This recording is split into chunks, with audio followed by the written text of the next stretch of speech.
We'd love to tell you what this podcast is about, but the truth is, we don't know. The CW Pod, at home on Iowa Everywhere. From the Channel Seed Studios, this is Iowa Everywhere. Channel Seed, seedsmanship at work. It's been a few since I got to catch up with my old buddy, Jon Miller. And I thought I'd hit him up here on the 27th of June.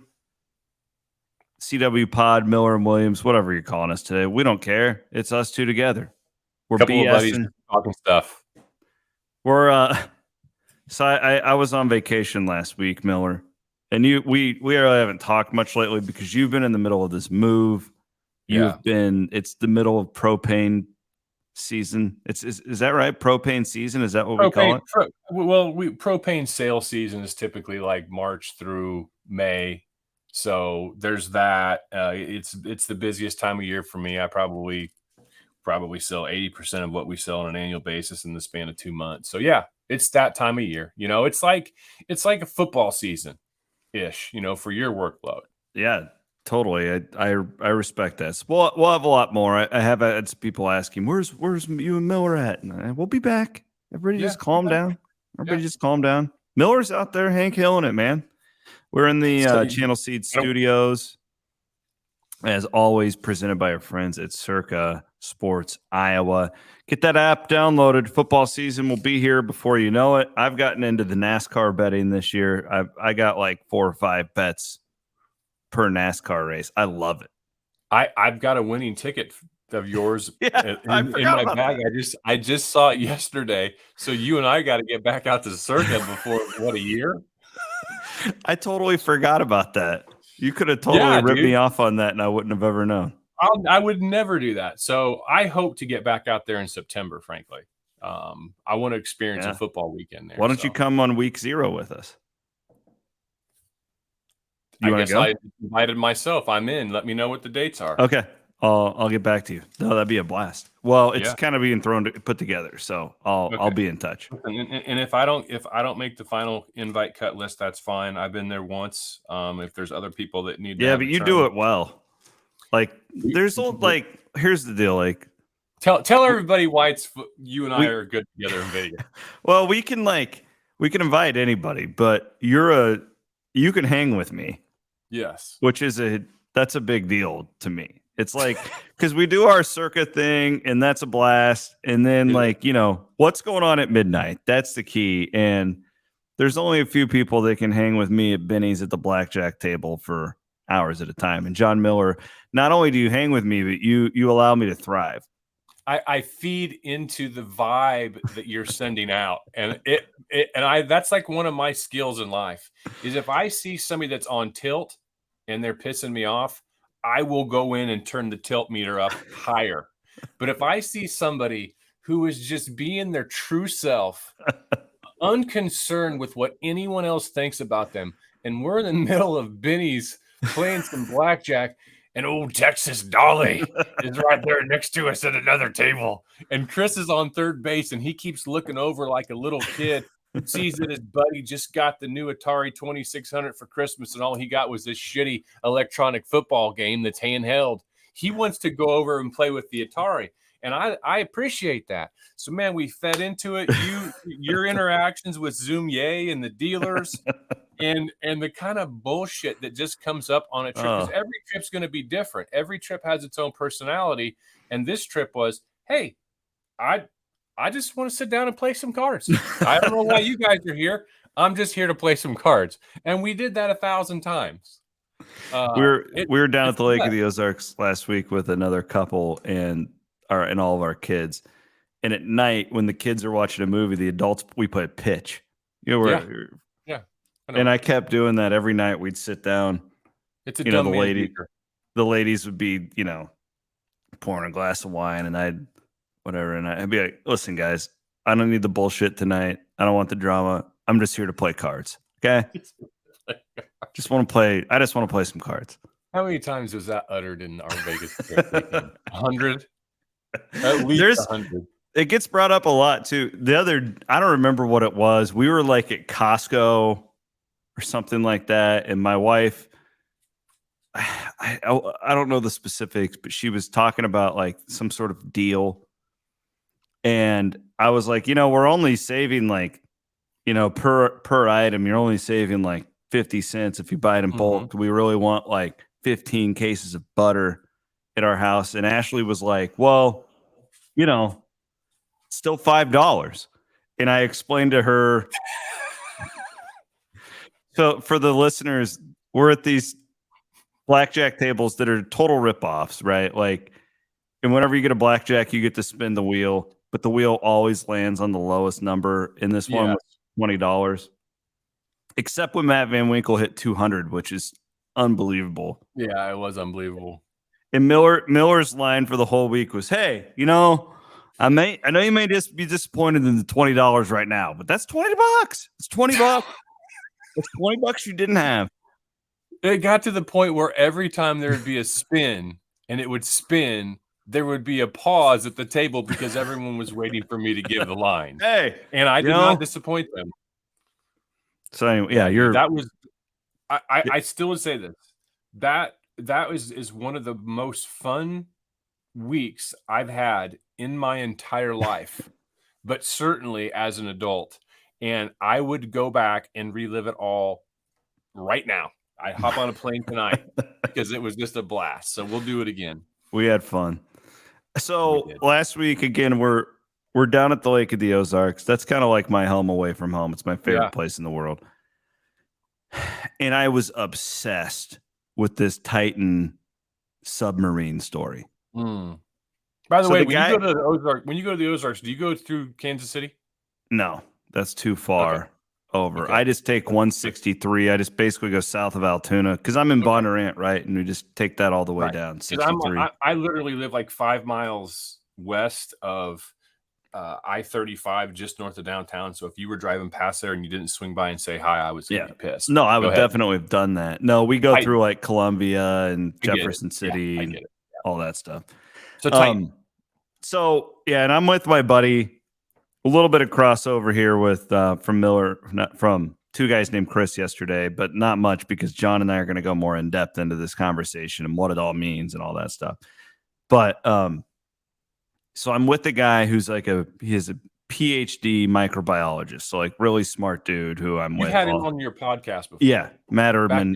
During COVID. Yep, one of my best friends. Just right, smartest human I know. We all have a microbiologist friend. He's your go-to. You all have your own. But he's a microbiologist that can actually he can talk. Okay. A lot of those, like my wife is a doctor. If you would throw her on here, she wouldn't. She's just shy. Like that, our brains work differently, right? Yeah. Different temperaments. Usually, those people are more introverted. Yeah, and that's what fuels and feeds into them being really good at what they do. Whereas you and I couldn't probably. You couldn't probably be a microbiologist, but you have the temperament to talk. So you're saying you could be a microbiologist? Is that what that meant? I feel I could be anything. And I sometimes often regret that I have but one. Well, you know what? I no longer regret it. I used to say I regret that I have but one life to live because there's so many fun things it looks like to do, but I'll get a chance to do them again the next time around. We've talked about my fascination with the Titanic on this. Yes. show before. Yes, we have. And I've told you I've still never seen the movie. The movie's trash. Well, I just know how it ends. That's why I didn't watch it. The movie's just have you ever seen the movie Pearl Harbor? No. Yeah, you know how that ends too. I've got an idea for how that one goes. But my point is they take these great historical stories and then they make it a love story. They fluff them up. Sure. I'm familiar with the premise of the movie Titanic. Okay. Well, one of the crazy things is, so the widow now of the captain of this ship, her grandparents were actually featured in the movie Titanic. They went down with the ship. Yeah. Yeah, bro. So she was like a Titanic expert and her husband turns into this one, so for those listening, there's the woman in First Class. I don't know what her actual name is. She's a famous actress, I know. And people are going to mock me for it. But she's the one who's in First Class who actually has like a soul and is worried about the rest of the people drowning in the lifeboats and stuff like that. Yeah. And so she's like she gets portrayed as the good person in first class in the movie Titanic. That's the grandmother of the now widow from the captain of this Ocean Gate Titan that went down there. So there's like some real life stuff there. Anyways, John, we are, my buddy Matt is, I don't think he'll mind me saying this. He's politically much like you. In fact, you got brought up. He's another guy who wants to have a beer with you because you don't drink the beer, but you can do whatever you do. Because he cannabis infused soft drink. There you go. He points out to me the first night that this is all going on. It's Monday night. And at this point, we think that they're probably still alive in this tube somewhere in the sea. Like that's what we're thinking. And, and he's coming to me like he's bringing all the science into it. He's like, okay, well, they have 96 hours of oxygen, but right now they're probably panicking. So that's going to take it down. Some of them are probably vomiting because of the, the claustrophobia. Who knows what's going on with their bowels at this point. And he's telling me all this stuff. And I'm like, holy shit, this sounds awful. Like to be in this tube, dude next to you is just taking a huge dump. Like, right. This is hell. This is hell being alive, what these people are going through. But then he says something to me that just blew my mind. And I had I'm legitimately, John, interested in this tube. Are we going to find them? I'm praying that they find them. I'm thinking about all the different, aspects of that. And he says, you just watch. In the next 24 hours, this is going to be political. And I was like, how? These are human beings, perceivably at the bottom of the sea, dying, just this hopeless death. And he said, no, it'll become political. And people are going to claim it's a conspiracy theory. And he's like, you're going to have people on the right saying it's a conspiracy theory. And then you're going to have people on the far left who are saying, no, these are billionaires. They deserve to die. And I'll be damned, it came true. And within about 24 hours, you had Donald Trump Jr. posting the conspiracy theory thing. And then, man, I was shocked, John, about the human nature. So I kind of thought this would be like Apollo 13 a little bit, where we're all sitting around the TV just hoping that these guys get found. Right. Man, if you logged on to social media, no, this probably isn't accurate, but from where I was sitting, it was almost like a pretty big handful of society were just like, yeah, screw these guys. They're billionaires. They can die down there. Right. And I was really not it started. I was fascinated by the Titanic thing because that's an interest of mine. And this is this new exploratory tourism thing. And then it turned into God, our society's maybe a little worse off than even I thought it was.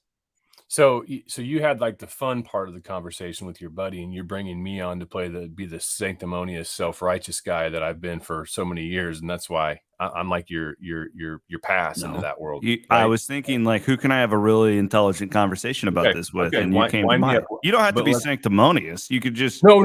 It doesn't matter if I am or I'm not. That's what it's going to be labeled as. But so let's just dispense with my give a damn about that, because I don't, and let's just let me be me. So that's the only way I want you, Jon Miller. Right. I don't want you being anybody but you, brother. So Grace and I were hanging out by the pool middle of last week when this was going on, right? And I told her, I'm like, this kind of reminds me a little bit of Apollo 13. And I told her that when you consider all the science and all the math and the absolute miracle it was that those astronauts were able to be brought back to planet Earth safely, to me, it's one of the greatest achievements of the human species has ever done. Do you remember that, John? Sorry to interrupt. I don't as okay. a living memory. No, I don't know if that was if I was born in 71. I don't know if that was if it was 16. No, it probably was Okay. when I was a kid, I'm guessing. But no, I don't remember that. I wish I did. Because I was just wondering, like, were people sitting around like Democrats and Republicans like bitching at each other during? I can't imagine that was the case. So here's what I'd say to that. Although I don't have a memory of that, and I'm not even sure if I was born or not. I think I probably was, but my thought on that is as such. That was also the time. I think that there's a very clear demarcation of the period of time when Americans trusted their politicians, in a period of time where they began to distrust them, and that has, of course, slid off the abyss into the world we live in now. And it was Watergate about that really shattered the public's trust in their politicians. Watergate also happened at a time when the Vietnam War was a very unpopular thing. Not that it was ever popular, but it was a very unpopular thing. Society was very divided. We were just coming out of, the 60s and 1968. The summer of 1968, in my opinion, still makes what we're living through right now look tame relative to societal disruption, even though we certainly didn't have the mass, shootings every other day that we seemingly have now. But there were bomb threats on the regular every single day being called in against federal buildings, college campuses, things of that nature. The late 1960s was an incredibly tumultuous and dividing time. The people began to lose trust in their government when it was proven that Richard Nixon was lying. Hardly the first ever politician to lie and mislead the public. This was just the first time that someone was caught. This is the beginning of a new era. John Kennedy, the media members knew that John Kennedy was screwing around and chasing skirts and doing this or that. They just didn't report it. They would have drinks with politicians. They were basically an extension of and a protection of the government. They would get stories. Now, if they were bad enough, they'd have to report. But I'm just saying, it was a different world. Now you have the 1970s. So I don't think that there were people sitting around saying, oh, these astronauts deserve to die because they're freaking bourgeoisie and the proletariats just stepped on, blah, blah, blah. But you're right. I did notice that myself last week, the conversations. On the one hand, like you said, it's, Biden sure needed that to distract the world from, Hunter and all that, all the billions they took from China, look that up. It was everywhere. I found that on QAnon.com. Look that up, bitches. It was everywhere. Juxtaposed to the other side of, these guys are billionaires. I will say that can I kill the left for a minute? Can I crush the left for 1 minute? Like equal opportunity. These people who I'll kill both sides, because I often one of my biggest beefs with the right is, hey, we love Jesus. Everybody needs to fear God. We're very accepting, but we hate all of you and you're here to kill us and ruin our world. And then the left is, hey, we're accepting to all types of people. We are here to just hug everybody, right? Diplomacy, everything. And then, oh, they're billionaires. I hope they die.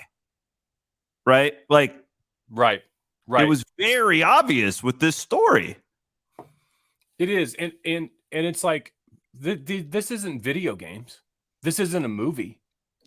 These are real people. And that goes for everything because of social media. And yes, I think social media is going to wind up being the end of, the American experiment. You can't put this genie back in the bottle, but because of social media, nobody's afraid of being punched in the face anymore. And people say whatever they want to say without any concern that there's going to be blowback. And in this country, you do have a right to say, to say what you want to say, but you are not protected from consequences. And that's kind of where we're at. But I told Grace, and I asked her, which one would you prefer? Which situation would you prefer to be in? The Apollo 13 astronauts or these guys down in the sub that we think are still alive? Who would you choose, not knowing the outcome? And for me, it was easy. It was the Apollo 13 astronauts. And that's not just because I know how that story ended. Even if that story didn't end well, even if I was going to die I would much rather I would much rather die or be in that situation in space than I would these guys in under the water chasing the Titanic. Yeah, at least you That can look out the window and you see something. accurately, yeah, you accurately depicted. Yeah, it's a hell, and you're right. There's no window. Think of what your mind would be doing at that point in time. I mean, it would have been a living hell. I think, and based upon what I've read and just, understanding, science and physics at those depths, I don't think that these people suffered once there was the catastrophic hull breach.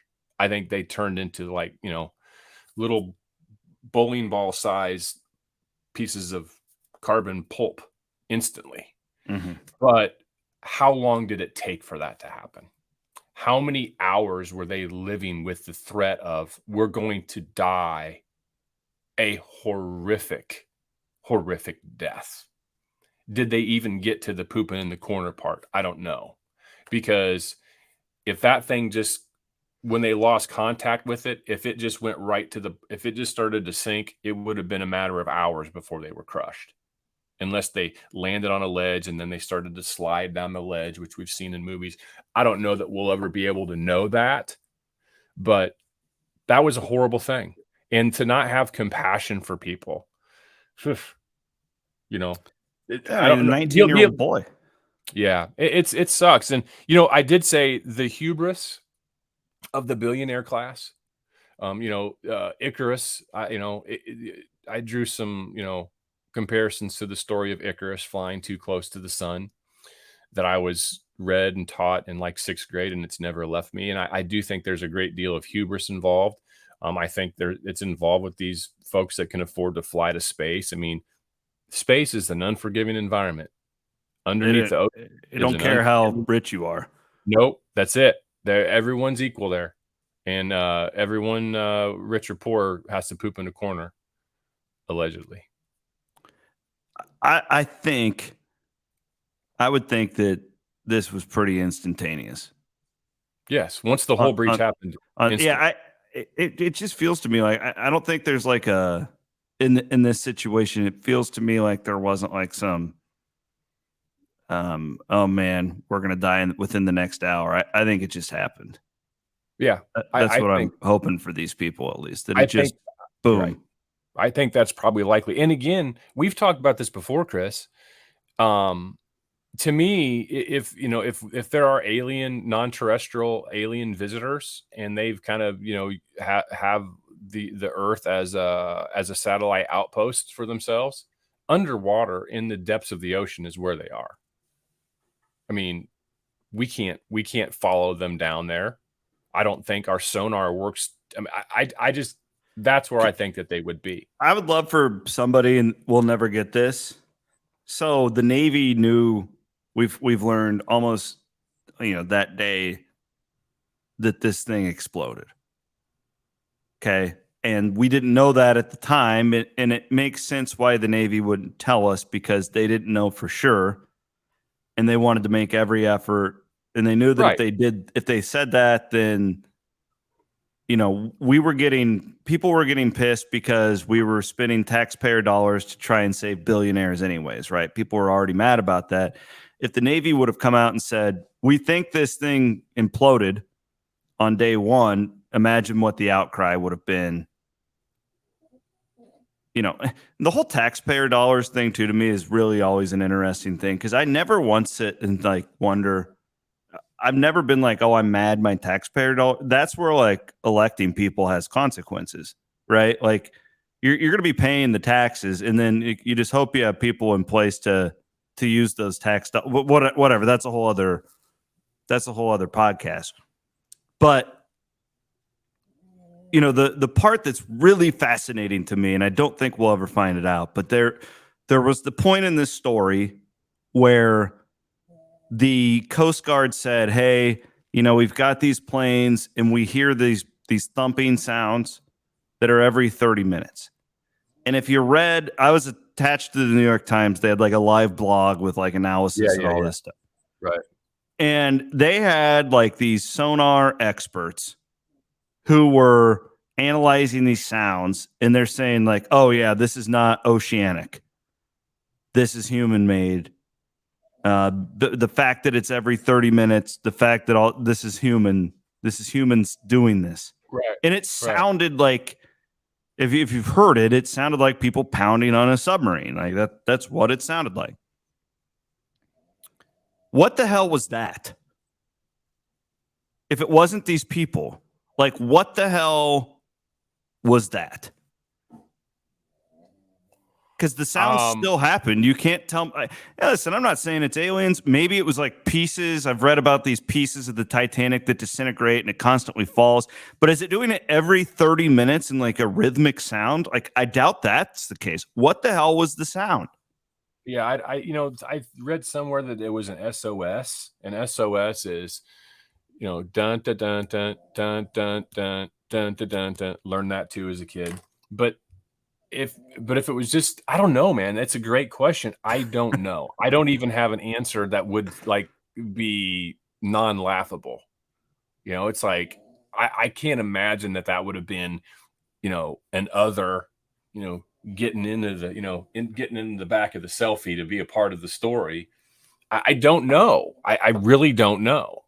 And that's a fascinating little caveat. And that sort of thing is what the conspiracy theorists just salivate over. The one more thing that's hanging on. It could have been the Bidens in a submersible nearby, sitting there. Hunter had some drumsticks because they needed for this to go on another 3 days because they knew that the Wagner head of the Wagner military group in Russia was going to try to start a coup. They just needed to bridge that time. That's another one. That also is just a wag the dog that the Bidens have orchestrated.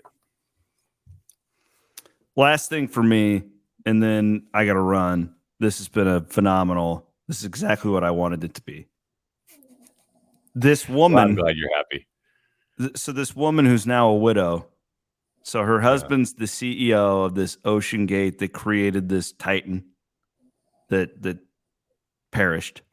Yeah, props to the dude. He broke the first rule of drug dealing. You do not get high in your own supply. Yeah. You do not take a ride on your own freaking science project. But go ahead. And by the way, the fact that they were even down there in this thing is unbelievable. Like if you've read about the look, I play Xbox. I play Xbox every night. I could steer that bitch. There's no doubt. I mean, it's just crazy. So this woman now lost her grandparents and her husband at the exact same site in the Atlantic Ocean. And they're all down there. Like, how crazy is that to think? Like, what are the chances of that happening? Like, and that woman, like, that just blows my mind. Because again, like, I'm a Titanic nerd. I've read about everything you can read on this thing. Like, so to tie that all together to me is just something I can't get out of my mind. Like, this woman, she needs to stay the hell away from the Atlantic Ocean at this point. Yeah. Holy crap. So I love one of my favorite writing device is the circular narrative, where you end a story where you began it, the full circle, right? Mm-hmm. So this lady's her family heritage. Can you imagine what must have happened to her in previous existences to deserve this fate? But it's fascinating. But that brings up a question to me, and we may not have enough time for this. And maybe I'm seeding the next time we talk together. Okay. As a kid, do you remember the Bermuda Triangle? Oh, yeah. I was obsessed with it. I would read about it in the Encyclopedia Britannica, baby. Go flip right over to that page. Whatever happened to that? Did it lost its mojo? Well, there are. Powers? Do you know the explorer Josh Gates? Are you familiar with him at all? He's one of those guys who has like a History Channel type show where he does like he ghost hunts. He looks for he'll go to like Zimbabwe and like look for some monster in a lake that people claim is there. I love it. Sure. I love it. He's really entertaining. He's good at entertainment too. On top of this, so he actually was in the Titan not that long ago, and he did a whole thing about it. He's done stuff on the Bermuda Triangle. So like there's still some stuff out there, but it just feels like, yeah, that's kind of gone up. And it felt like it was ever present. Matter of fact, I think there was a newscast that reported another ship has been lost in the Bermuda Triangle. Yeah, it's a pathway to hell. Yeah, there you go. And here's another thing. Whatever happened to quicksand? Quicksand was in every effing TV movie Crocodile of my Dundee. childhood. Crocodile Dundee, old westerns of the 50s and 60s. It seemed like every other show had quicksand in it. Yeah, I worried about it a lot when I was a kid. Absolutely. I worried about it walking around the creek, even though my parents said, do not be concerned. There's no quicksand here. Mm-hmm. Still was concerned with it. Whatever happened Mario Brothers? Mario Brothers had quicksand. Right. But we're not scared about quicksand anymore. Whatever happened to being concerned with cities being overtaken by tarantulas and swarms of bees, or 100-story buildings going up in flames, or both pilots and airliners being incapacitated and some Joe Smith has to land it. That was all that we saw on TV in the 70s and 80s and then in the news and etc. Hell, we had the $6 million man getting in a freaking battle royale with the gosh dang Sasquatch, for crying out loud, in nighttime TV. That right there, Chris, I don't know how to explain that. Did we actually live that past, or was that just a memory of a fiction that we all collectively had that our programmers wanted us to believe? I don't know. I'll leave that up for you to decide. But you run out there and tell me where's the Bermuda Triangle stories and where are the quicksand stories? What's going on? You just blew my mind. Right. Well, that's our project for the next time. Let's put a little research behind it and see what happened to it. I'd also like to invite our listeners to, because the one pod we did on ghosts, or no, it was on the alien trial. Yeah. Like a month ago or something, got so much reaction. If you guys have other things you want me and Miller to dig into, just let us know. Let's do it, because we'll go anywhere. I'm not a proctologist, so I probably wouldn't go there, but most places I will go. At some point, I want to talk about why I think that America's time as a world power is diminishing at some point. Why their hegemony is on the fritz. Yeah. I mean, okay. I absolutely would love that conversation. I think we could probably end it in 2 minutes, but we'll wait. I'll wait to hear what you say in the next time. He's Jon Miller. My name is Chris Williams. I hope you guys enjoyed today's podcast here. Give us a strong rating, review, share these pods. It helps us grow here on Iowa Everywhere.